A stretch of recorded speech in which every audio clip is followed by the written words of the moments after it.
yes, Back to the Future. It's one of those movies that had great story and had great characters. The odd thing about this particular series is that it wasn't supposed to be a trilogy. As a matter of fact, it was only supposed to be one movie. But nonetheless, the story and the characters were so neatly packed together that they've actually become a staple of storytelling. It was part coming-of-age story, part self-discovery, part morality lesson. It shows the differences between ourselves and our parents, showed us that our own actions have consequences, and just because you could change something doesn't mean you should. Gee, what a coincidence. Maybe they shouldn't have made Back to the Future the animated series.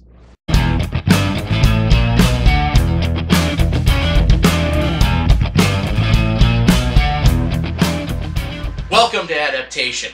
I'm the Dick Mick. I love the Back to the Future movie series. It's one of my favorite movies next to Ghostbusters and RoboCop.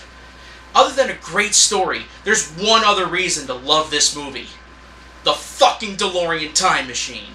It's literally the most kick-ass thing about the movie. The vehicle choice, the attached equipment, the sound effects, the abilities. Even I hate to say this, but I'd rather own this thing over the Ecto-1. I mean time travel, flight, energy generation. Those are three things I'd love to have. Give the thing a cloaking device and an iPod dock, and I'll sign the lease. Now, if any of you have seen the movies, you're already aware of the DeLorean's fate, which in turn pisses me off.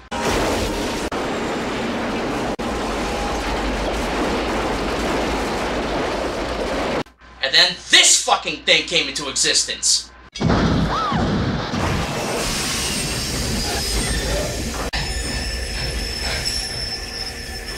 I hate that goddamn thing. The worst part about it is, after all the shit Doc and Marty went through, after Doc's pissing and moaning about how time travel is dangerous, and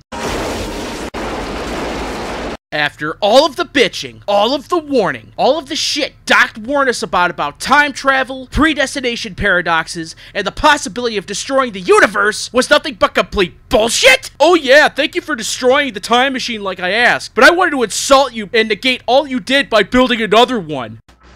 Doc, go fuck yourself.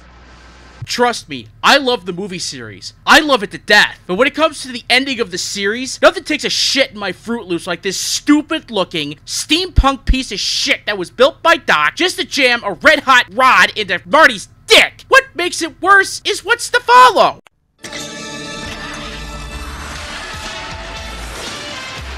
After the third installment of the series, Universal Studios Animation, the same fucktards behind the Land Before Time sequels, got together with CBS and developed an animated series based on the movies. Next to the Soap-a-Bill, this is the other atrocity that Viacom shat out of their collective asses. Nonetheless, we'll move right on to our characters. Since Doc now obviously runs the show, what better place to start than with him? Oh, goody. I better state this sooner rather than later as to avoid the trolls chewing on my ass. At the beginning and the end of each episode, there's a live-action segment which usually has Christopher Lloyd reprising his role as Doc. Odd as it is, his bits are great, but then comes to the problem of his animated counterpart. Ouch-shama-goucha! Dumping gigawatts! Holy bovine! Oh god, the animated Doc. You'd think with live-action Doc being played by Lloyd, he would actually be voiced by Lloyd. Nope. He's voiced by none other than Dan Castellaneta, the voice of Homer Simpson. God, I never did understand this. I know behind the scenes, it's been said that Lloyd is actually kind of a hassle when it comes to working with others, but despite that, why the hell would you pay two different actors to play the same part in the same show? Where's the logic? Nonetheless, the live-action Doc is spot on with his portrayal from the films, if only a little more absent-minded. His animated self is completely wrong, making him even more of a dipshit than necessary for the use of levity. I mean, in the first episode, Doc literally blows up part of his lab, and the first thing to come out of his mouth is that he should have taken the foil off his burrito before nuking it. Clara, Doc's wife, is accurate to her character in the movie. For the most part, she acts exactly the same, just as interesting. And by interesting, I mean as compassionate and as dynamic as a piece of burnt toast dropped in the kitchen sink. Good thing, though, Mary Steenburgen came back to do the voice. So wait, they got Steenburgen back to play her character, but they couldn't get Lloyd to play it. Never mind. Then there's Jules and Vern, a worthless set of characters if I've ever seen them. I hate kids in cartoons when they're shoehorned in. It's like the Junior Ghostbusters. They serve no fucking point other than to be annoying. Jules is the older son and he pisses me off because he's that valedictorian dipshit that you knew in high school that founded the Soil Sample Club and is the only member. This jagoff uses long words where it's so damn unnecessary. It's not because I don't have a large vocabulary. I do, but for the love of God, what fuckwit talks like this? The soap's found in the lanthanides.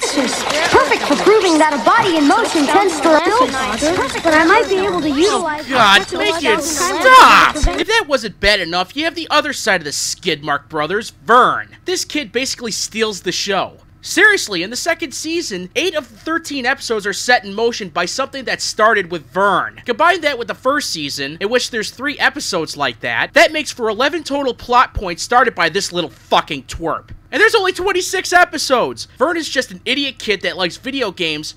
Actually, that's it. You see, Vern fits the part of the kid that we all were in 1991, so as that way in terms of the story, we could learn a lesson. In other words, they made the character as dumb as us. Bullshit. There isn't much to say about Einstein. He's still Doc's dog, but now it's almost like he's sentient with the exception of having thumbs. Odd thing, he can actually communicate with everyone by barking. I can't tell if it's because of some unseen translation device on the screen, or the fact that Doc, the family, and Marty can actually understand him. Huh. I get the feeling I'm thinking about this harder than the writers of this crap did.